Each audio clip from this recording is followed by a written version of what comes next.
Retro Zone.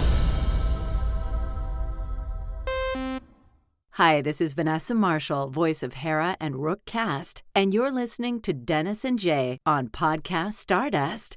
Their behavior is continually unexpected.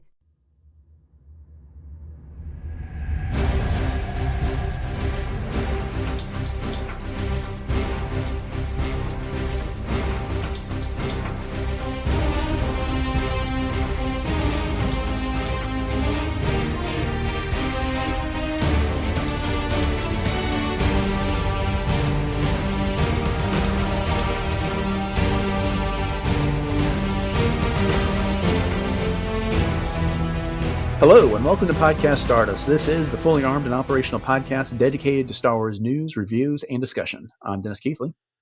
And I'm Jay Krebs. And in this episode, we're going to look ahead to what is in store for Star Wars in 2026. So it's a preview of sorts, if you will. Before we get started with everything that's to come, Jay, I want to remind everybody where we can be found on social media. Absolutely. You can always find us on Facebook and Instagram at Podcast Stardust. All right. The dish is aligned, the signal's boosted to maximum output, the shield is down, and we're now broadcasting to the galaxy. So this is the second episode that we recorded in 2026. Pulling back the curtain a little bit, we were under a time crunch, so we had to get the resolutions episode done pretty quickly, and didn't really get a chance to chat. And then, so this is our first couple episodes that we recorded. The new year off to a good start for you, Jay?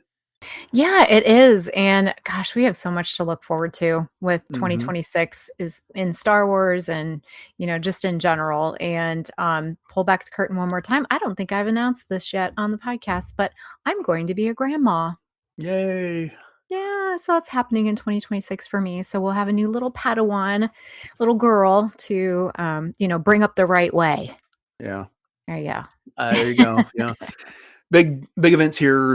I've got one graduating from college and the other graduating from high school. So I'm on the verge of becoming an empty nester. So brand new phase of life here in the Keithley household. So big year of change. Lots of things that are happening. Lots of exciting things. So and then we've got all of this fantastic Star Wars to talk about. But so let's go ahead and dive right into it. So I had the opportunity to guest appear on the Rebel Base Card, hosted by Greg McLaughlin and frequently Greg Cass. And we were talking about things that are coming up in 2026. And I've mapped out here in our notes, Jay, everything except for like comics, because there's just too many of those to discuss. But looking at this, as compared to past years, this seems a little thin. What do you think? I don't feel that way, honestly. And I think that maybe the main reason is just because we're finally getting a movie in the theaters, which we have not had since The Rise of Skywalker. So I think, as far as maybe in my brain, it's more quantity or quality over quantity, I guess is the way that I'm kind of reconciling it. But I still think it's pretty stacked overall with Star Wars content. Well, and here's the thing that stands out to me, and we're going to be talking about things in categories in just a bit. But yes, of course, we got the new movie coming out, and that's going to be the big event for the year. But comparatively speaking, there's not as much on Disney Plus as we're used to. There's a lot of things that have been suggested, but we're not certain they're happening on Disney Plus. If you look at the books, now they'll make probably be more than what we've got announced already that's coming out. But we've got releases as far as novels goes that's through 7/15, and there's a grand total of 4 of them, which is a lot less than we've been getting in the past couple of years, especially with the High Republic initiative. And beyond that, I mean, and that's kind of our big things. Star Wars has revolved around the High Republic publishing initiative and Disney Plus for the past 5 years. And so having those things be on the lighter side, I think, is what's making this year seem a little bit thin to me by comparison. But That's one fair. of the things I concluded in the Rebel Base Card discussion that we had is that I think this is deliberate because they do want us to focus on the Mandalorian and Grogu in May of this year. So anyway, that's just something to keep in mind. We can discuss that a bit more as we go through this discussion. But Yeah, let's start off the movies. Of course, the big thing of the year, the headline event, is the debut of Mandalorian and Grogu on May 22nd of 2026. Directed by Jon Favreau, starring Pedro Pascal as the Mandalorian, Sigourney Weaver as Colonel Ward, Jeremy Allen White as the voice of Rhoda the Hutt, Steve Bloom as the voice of Zeb Orrelios. And then IMDb has these two actors, Hemke Madera and Johnny Coyne, listed as Imperial Warlords.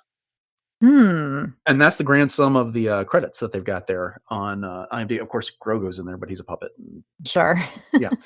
I don't even think they credit anyone with a voice for that. So, yeah, I'm super excited for that. It's going to be fun to have a movie to go back to in the theaters. And that's when Star Wars is best, is when we get to see on the big screen.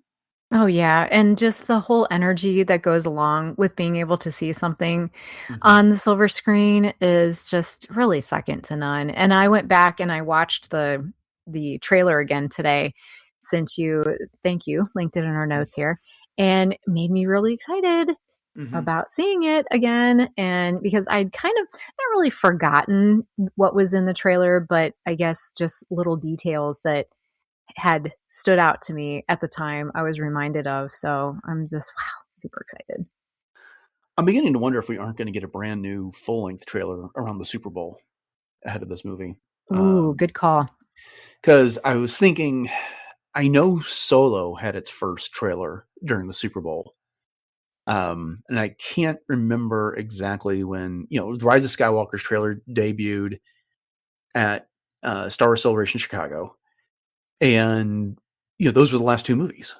So I'm just wondering how they're going to handle it. And so we don't have a celebration this year. We've got one next year. But so anyways, I'm wondering when we're going to get that trailer for this movie coming out in May. But we'll find out soon enough. Yeah. No, I think that Super Bowl is probably a pretty good guesstimate, because that seems like a big time to be able to do something like that.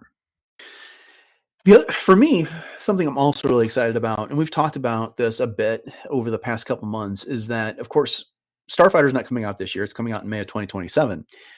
But I'm looking forward to the hype for this movie. And go with me for a second. And this is something we've definitely talked about, where we know Din Djarin, we know Grogu, and, of course, we're familiar with Zeb Orrelios and the like. We're largely familiar with who were going to be the main characters. Of course, Rhoda's now grown up, and so that'll be something new. But this is a continuation of something that we just had a couple of years ago. Unlike when we got The Force Awakens, and we hadn't had our legacy original trilogy characters for, since between 1983 and 2015. It had been that long, and it had been 10 years since we had a Star Wars movie. And so the amount of hype and just being able to enjoy everyone's speculation and theorizing and trying to figure out who Kylo Ren was. Remember the first time we saw him on a screen, it was him storming through a forest, and then all of a sudden he lights a lightsaber, and we had no idea who he was or what he was supposed to be about. I'm looking forward to going through that process with Starfighter over the course of this year. And one of the things that I'm wondering is, do you think people are overlooking the Mandalorian and Grogu and looking ahead to Starfighter?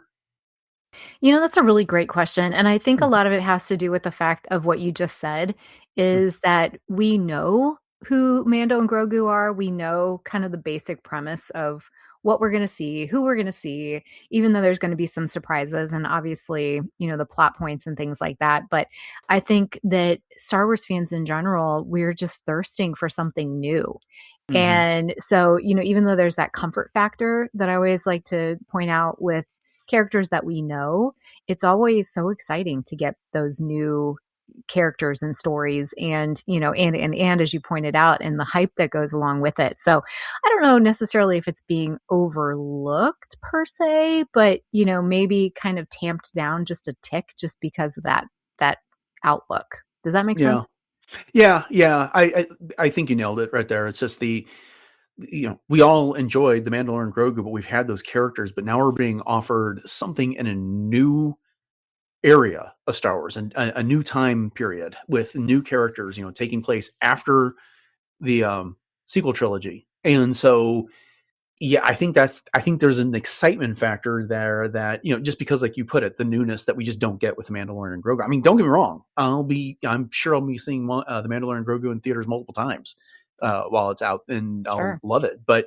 And Mhm. I am excited for that. But there's part of me that's just a little bit more excited for Starfighter, which feels a little weird because we know so much less about it. And other than it's just the newness is what it comes down to. So, Yeah, yeah, and I mhm, think too, it's one of those it's because it's a standalone movie, is mhm, that it does offer such a fresh perspective that is yeah. just, so attractive. Mhm, mhm. Here's something I've been wondering. Do you think they will announce a Star Wars movie for 2028 this year? Ooh, I would like to think so. That would Yeah. be fantastic, especially given, as I've like to say, the whack-a-mole that we've been Mhm. getting for all of the different directors and stories and scripts and, again, and of all of the things that we've been teased. So I'm really hoping that one of those is actually gonna kinda stick on the dartboard. But what do you Mhm. think? I'm not sure. I think if they're gonna do a movie in 2028, especially if it's going to debut in May of 2028, then they would need to start filming it at the end of this year, Mhm. right? Mhm. Based on the timeline we've got for Starfighter. They announced it at Celebration Japan, and that was what, April last year? Yes. Yes. And then they started filming it around August, September, somewhere in there, and finished in December. And now it's in post production and it's coming out, in 17 months. So so I would think that, unless they somehow figure out how to lock down the whole thing and start filming in secret, I don't know that they could save that announcement to Celebration. If they're going to announce Mhm. a movie at Celebration, I feel like it's got to be the 2029 movie that they'd be Mhm. announcing in 2027. So, assuming that that is the plan, I mean, all we Right. know, they could after these two movies, it could be a couple years before we get another one there. But they seem to be wanting to get back into the annual movie release, and like you said, we've got all these projects that have been announced at one point or another, and many of them have not been officially canceled and or quietly canceled or anything like that. So, whether it's the new Jedi or movie or the Dawn of the Jedi or the Mando verse wrap up movie that Filoni's supposed to be doing, you would think that one of those or something else. If there's another hot director or producer that comes up with something, they strike while the iron's hot. I mean, Mhm. wish list. Maybe they revive the Hunt for Ben Solo, and they announce that later this year that is in fact Yeah. going to be going to production. So, Yeah. um, yeah, That one came just out of the blue in right. in Hmm. a major way. Yeah, all these Right. projects remind me of my cosplay room. I've got some things started here and there, and I just need to pick one up and decide I wanna finish it. There you go. Okay. So that's Ta-da. what we got for movies. And of course, we get A New Hope back in theaters in 2027. But so I suspect we'll be getting teased with some information about that towards the end of the year. Turning to television and Disney Plus, we've got a couple things that we know for certain, something that may or may not come out this year, and then some other possibilities. But the one project, or there's two projects we know for certain. The first is Maul Shadowlord.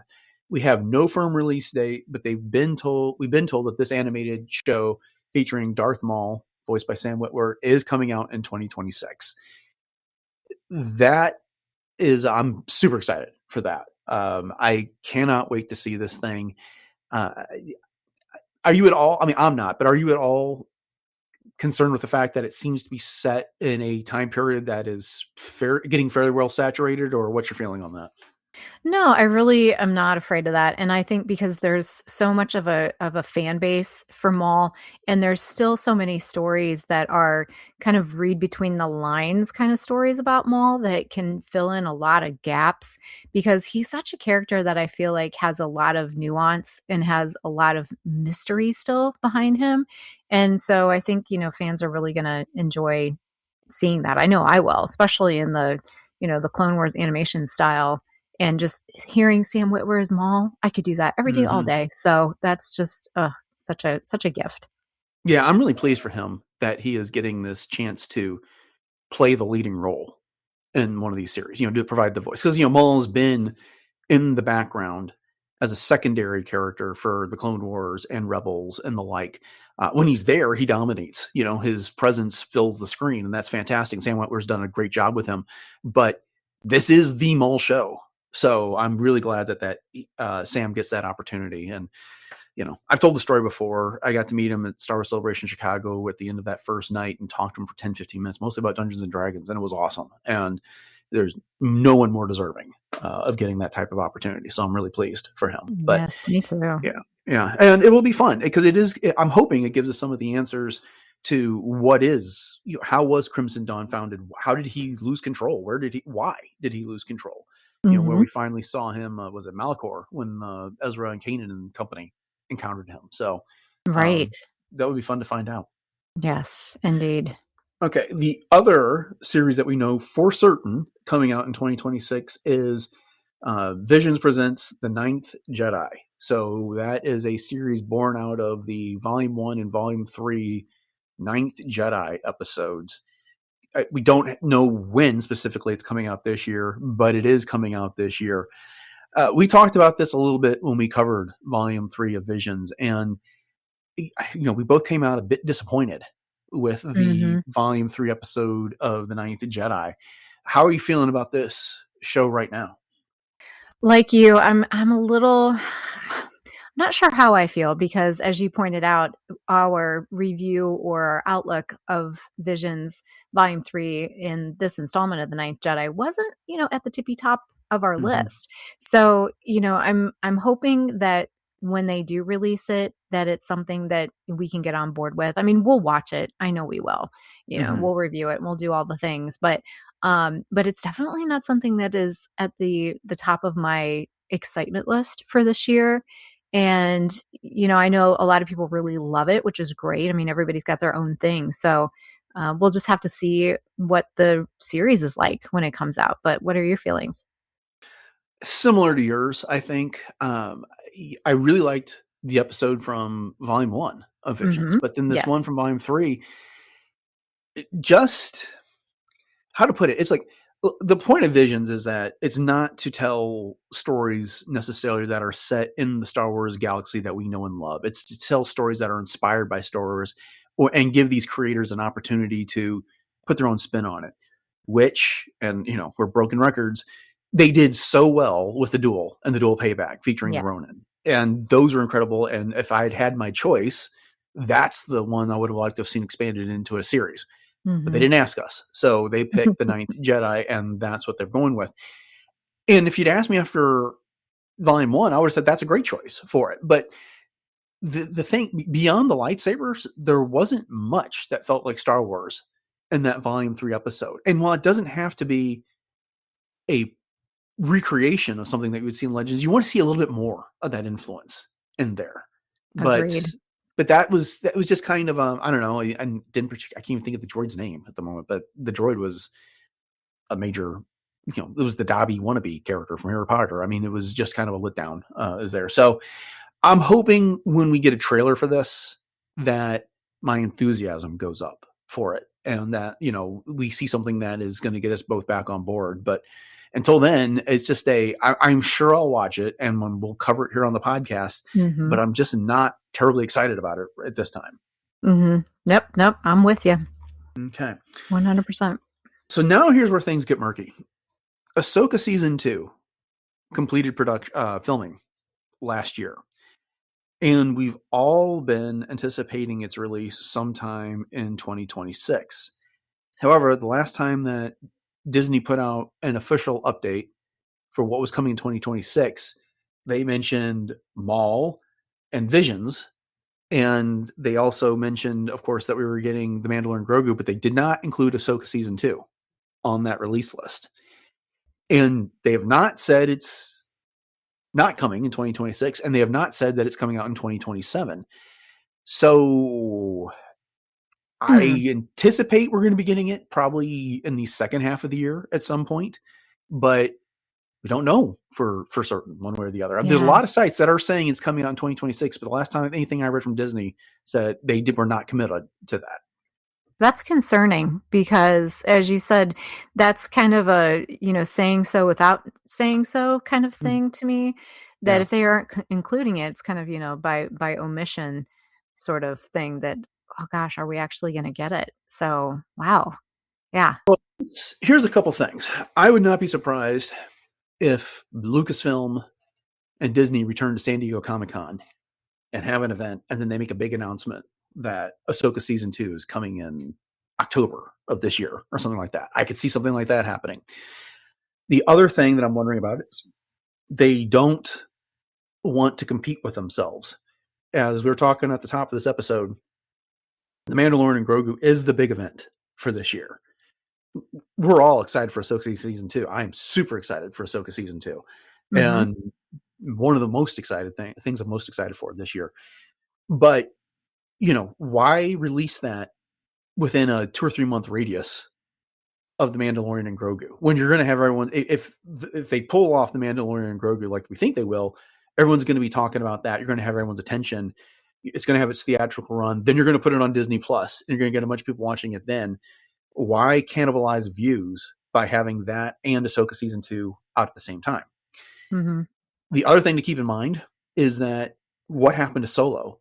It came out, we talked about this a bit on the Rebel Base card as well, so I'm repeating some things that I said there. It came out between Black Panther and Infinity War. And there was a strong feeling that its box office was cannibalized by both those movies coming out between them. So where do you put this movie? Because we've got Spider-Man Brand New Day coming out at the end of July, and then Avengers Doomsday coming out in December. So is there an ideal place to put Ahsoka season 2 this year? I don't know. Mm-hmm. Well, I guess my only, idea around that is just the fact that the way that people are consuming it is different. As opposed to having to go to the theater to consume it. Because, let's face it, there was so much Marvel and Star Wars content really kind of inundated there and on Disney Plus there for a while. With all the different shows and things like that. So, yeah, that's a good point, though. I can see where they might want to wait until the end of the year just to give it its own spotlight, if for nothing else. Yeah. So that's that. And of course, we all know what Ahsoka season 2 is about. Ahsoka, the lead character, is there in Peridia, and we still got Baylan Skull and Shin Hati there. Sabine is with Ahsoka there. And then back in the known galaxy, we've got Thrawn seemingly getting ready to go to war with the Republic, led by Hera and Ezra and the likes. So it'll be real interesting to see what happens in season 2. A couple things that have not been announced yet that I would not be surprised if they happen this year. We haven't had a Tales of the Jedi, the Empire, the Underworld type of a show announced for this year. And we typically get that around May the 4th. So I'm wondering if that's going to be announced, or if that's when they're going to put Visions, the Ninth Jedi out. We also, go ahead. No, I was just going to say, in response to that it's always been with the Tales of kind of a, oh, look, surprise, here it is, within a couple of weeks. So I'm not surprised that nothing has been said, if that's even in the works. Yeah, I would not be surprised if it was announced in March or April. Coming in 4 weeks, because that's the way it's going. Exactly. Right. Yeah. So yeah, that's always a possibility. But there's also been no Star Wars Lego special announced for this year yet. And so, whether it's another season of Lego Rebuild the Galaxy or some sort of a holiday special around Halloween or Christmas or something like that, nothing's been announced yet. So I would not be surprised if later this year we get an announcement about something like that. Yeah, I'd love to see another Lego special. Yeah, those are so fun. Yeah. As we talked about, we were covering Rebuild the Galaxy, Pieces of the Past.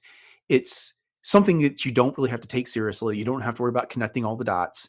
It's not canon. You don't even need to pretend like it could possibly be canon. It's just something to sit back and enjoy, then laugh about later. So it's just kind of, Star Wars light, and it's fun for what it is. So absolutely. Yeah. I am hoping that at some point this year, we get an announcement of another Disney Plus show coming out. Obviously not this year, but something coming out in 2027, because I feel like we're looking in my notes here at the entire slate of what's coming out on Disney Plus as new content. And we don't have the next live action show. We don't have the next animated series if there's going to be, or if they're going to do a season 2 of Maul Shadowlord, or what they're going to do announced yet. And so it's, the only thing we know for certain screen wise for 2027 is Starfighter. Right. Which is kind of a weird That's position to be true. in. Yeah, it is. If you had your druthers, what would you like to see for a live action show? I know we've talked a little bit about it, but Well, I mean, I don't know what the plans for Ahsoka is if they are going to be done after season 2. But if they're going to go with another season, great. But I feel like if they were going to do a season 3, we'd be hearing about them ramping up to get ready to record or film a season 3 of that. And there's been nothing about that. So I don't know. I mean, I can appreciate the position that they're in, which is they're just now venturing into this new era with Starfighter in 2027. So maybe they want to let things breathe a little bit before they make that decision. But it's not like you can just put out a brand new live action show in 3 or 4 months. You really have to give it some thought. So, are you going to go back to Disney Plus with The Mandalorian, or are you going to give him further adventures on the big screen? I wouldn't mind seeing them continue to build out that era if they are going to go do some sort of Mandoverse team up movie, between Mandalorian and Ahsoka and the like, going forward. But, the other thing is we haven't heard about whether they're actually ever getting around to doing a second season or a follow-up season to Skeleton Crew. So Right. that's always a possibility. I don't know, but what about you? What would you like to see? Well, of course, selfishly, I'd love to see some live action Clone Wars, which I know Ewan McGregor has been very vocal about, saying that he would love to don the Obi-Wan Kenobi Clone Wars armor and team up with Hayden Christensen again. So, it's always one of those things, is you always point out when anyone does an interview, they're always asked about Star Wars. Yeah. And so, and live action adaptations of animated shows and movies are kind of the rage. So if people would be on board with that, that would be. I would love to see that too. Yeah, especially because Ariana Greenblatt's teased that she and Hayden Christensen have talked about that as a possibility at some point. But I feel like you're at a limited time with her if you're going to do that, because she's so true growing up. So if you're going to do it out there. But that would be incredible. That'd be high on my list as well. Or just another Kenobi season of something. Something like that. More Obi-Wan, please. So that's what we got for Disney Plus. Okay, books. So we don't have a whole lot to discuss right now. I'm only going through the novels and the young adult novels. I'm staying away from like activity books or the art of type books and things like that. So up first we have Outlaws, Low Red Moon by Mike Chen, who previously brought us Brotherhood, Disturbance from The Empire Strikes Back from a certain point of view, and Brotherhood from Return of the Jedi from a certain point of view. This is coming out on February 3rd, 2026. It is a tie-in to the Outlaws video game, and it features Indy 5 and Jalen Vrax. So anyways, it's a prequel to the video game, and I've barely played the video game, but I like Mike Chen's work. So I will definitely pick this up and I'll definitely read it. But what are your feelings on this one? Yeah, well, I have not played the game at all, but I do, like you, really admire Mike Chen's work and have really appreciated the types of stories that he's brought to the Star Wars table, so to speak. And I do like the tie-ins to the video games, as far as the books go, because, unlike a lot of people, I don't play the video games. I love thinking about playing video games, but the actual, being able to have the access to the platform and then the game itself, and then taking the time to do it, and all the things that goes back to things like Jedi Fallen Order and Jedi Survivor. Love the story, but just didn't really ever get into actually playing the game. So this would give me an opportunity to get to know these characters in that way, and I love the premise. I love the idea of it. So I'm actually looking forward to this one. Yeah, I'm optimistic, I think, is without really knowing much about the characters. This is something I'm looking forward to reading. I can't say I'm incredibly excited for it just because I'm just not as familiar with who we're talking about. in this Mm-hmm. one, but Mm-hmm. definitely on my list to read. Okay, up next on July 21st, we have Eyes Like Stars from Ashley Poston, and this is the first Star Wars romance novel. It's set in the young adult genre here. Yes. Yeah, I mean, I'm just going to be honest.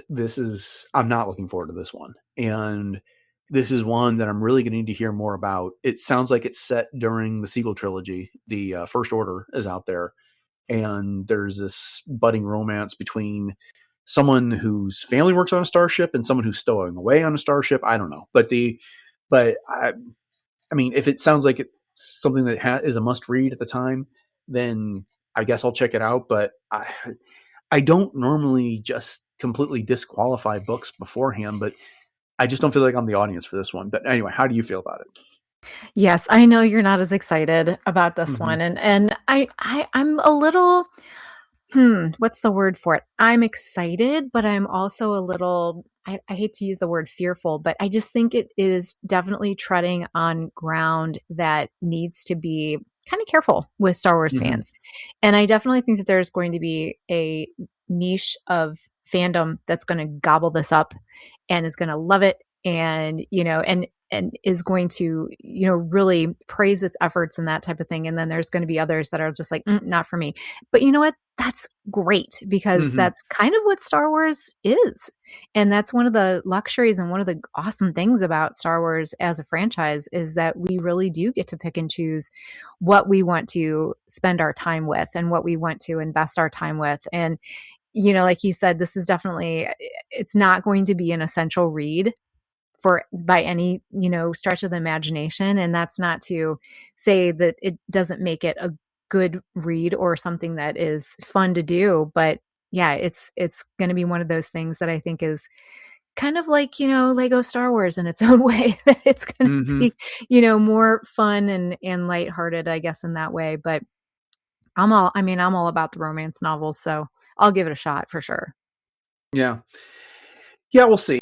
From what I've read about the author, she's a big Star Wars fan. So, it seems likely that she'll know her stuff and she'll be able to write us something that is well grounded in Star Wars.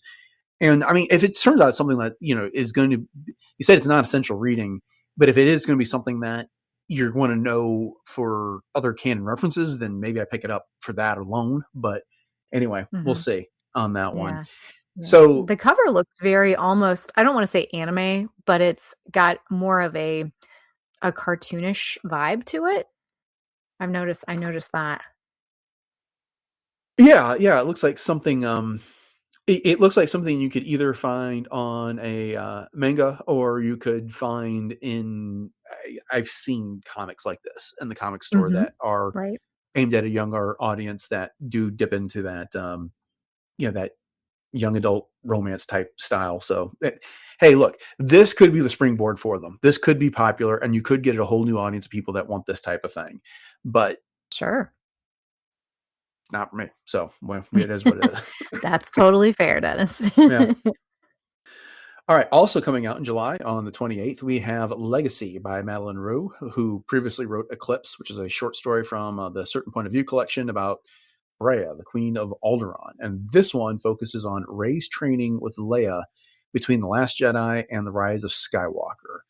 This sounds promising to me. Looks Hmm. like they make a trip to Tython as they are looking for a way to repair the Skywalker lightsaber after it was split in half during The Last Jedi. And then it looks like there's a bit of tension between Rey and Leia as they kind of hash out their master apprentice type of relationship here. So this one is on my to read list. I'm looking forward to it, but how do you feel about it? Oh, for sure. And promising is definitely a good way to put it, because we got a little bit of an insight to some of the training that Leia and Rey had gone through together, but it was so clumsy, in The Mm-hmm. Rise of Skywalker, simply because of the fact that with Carrie Fisher passing away and the way they had to piece things together, it just didn't really give us a good outlook and overview of really what that was all about. And I love the fact that they're going to Tython. So I think that's really cool. And I love the cover. This really harkens back to me to a lot of the Legends books. So Mm-hmm. as soon as I saw it, I was like, ooh, that kind of reminds me, of some of those those old legacy books, kind of thing. So yeah, I'm definitely all about this one. Mm-hmm. And then the last novel that we've got announced for the year is Reign of the Empire, Edge of the Abyss. So this is being written by Rebecca Roanhorse, who previously wrote Resistance Reborn, which took place between The Last Jedi and The Rise of Skywalker as well. This one's coming out September 15th, 2026. And it is the follow-up to Reign of Empire, Mask of Fear that Alexander Freed wrote.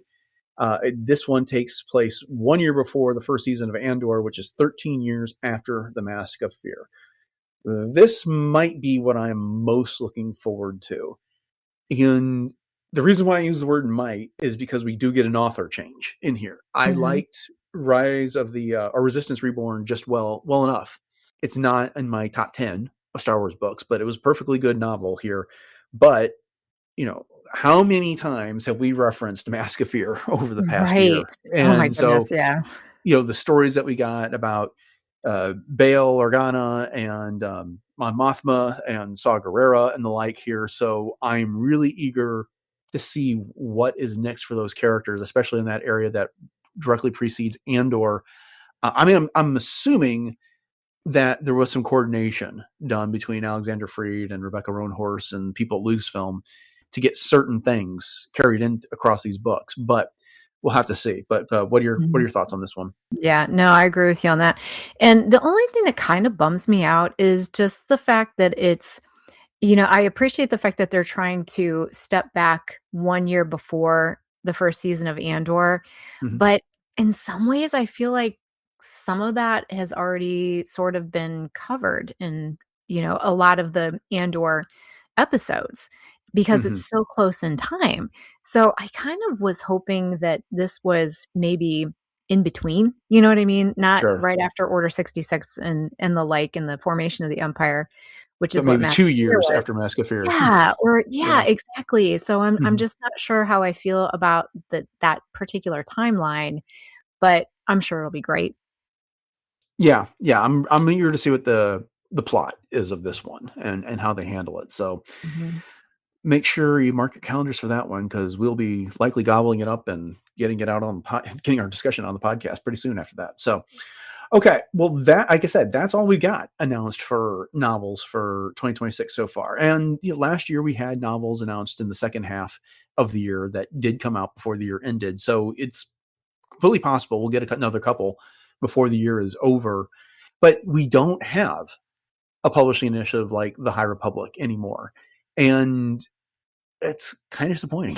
I mean, it's all of these books are set during a time period that we're familiar with. Of course, you and I don't know much about the Outlaws game, but it's set during a time period we know about, precedes Return of the Jedi. Right. And that's great and stuff. But one of the things I loved about the High Republic is that it talked about an era that we had an idea about, but we didn't really know anything about. And Mhm. it gave us villains that we didn't know about. And we gave us heroes that we didn't know what their fates were ultimately going to be here. And sure, that may be true for Eyes Like Stars. That title bugs me. But at any rate, uh, I wish they were doing more of that type of thing, I guess. Telling us more High Republic type of adventures. It doesn't have to be set during the War of the Nile, but some of those characters, what did they do in the years afterwards? I know there's a comic at some point that's going to get released in there, or go back and tell us some High Republic stories or things that took place 300 years before the High Republic or whatever. I'd love to see them explore another era that we aren't so familiar with. Mhm. I know the reason we're not getting it is because they've got so many irons in the fire with potential movies that are set in different eras that they don't want to pollute it with these books and then have to worry about overwriting other content. But I kind of feel like we're on the verge of them just telling us that, those comics and books you love, sorry, they're at risk of being set aside in favor of whatever we're going to put on a screen. Yeah, which I'm not sure how I feel about that because Mm-hmm. that was kind of promised that wouldn't happen, but we've already Right. seen some examples of that happening, K2SO and Point, but, Yep. so, guess we'll just have to see how that all plays out. Yeah. I'm assuming you're most excited for Reign of Empire Edge of Abyss. Is that true? Oh, yeah. Oh, Yeah. yeah, for sure. Yeah. Yeah, that's my number one for sure. Legacy is a close second, I think. Mhm, Um, mhm. but the other thing is they've just written so much about all of our original trilogy characters and prequel trilogy characters. I'm guessing it's harder to find niches to write new stories for all these characters. So Mhm, we mhm. aren't getting a whole lot more in the way of Luke Skywalker and Han Solo novels and the like. But the other thing I noticed is that there is no novelization for The Mandalorian and Grogu here. Not yet anyway. Yeah. I don't know if we will get one. I'm sure we'll probably get something like a coffee table visual guide, which we always love those, Yeah, but as they far as a had story goes, who knows? those things on the schedule I was looking at when I put this list together. But some of the novelizations didn't show up until months after the movie came out, which I think was Mhm. by design, so they couldn't the movies couldn't get spoiled by the novels because Right. think about what happened with Phantom Menace and like just from the soundtrack. Yes. So perhaps by the end of the year we'll have a novelization for The Mandalorian and Grogu, but we'll see. Yeah. Okay. Well, we got a few other areas to explore real quick, and this episode's starting to go long, so we're not going to spend a ton of time on any of them. But in theme park news, Smuggler's Run is getting an update that's concurrent with the release of The Mandalorian and Grogu. We've talked about this quite a bit over time on the news.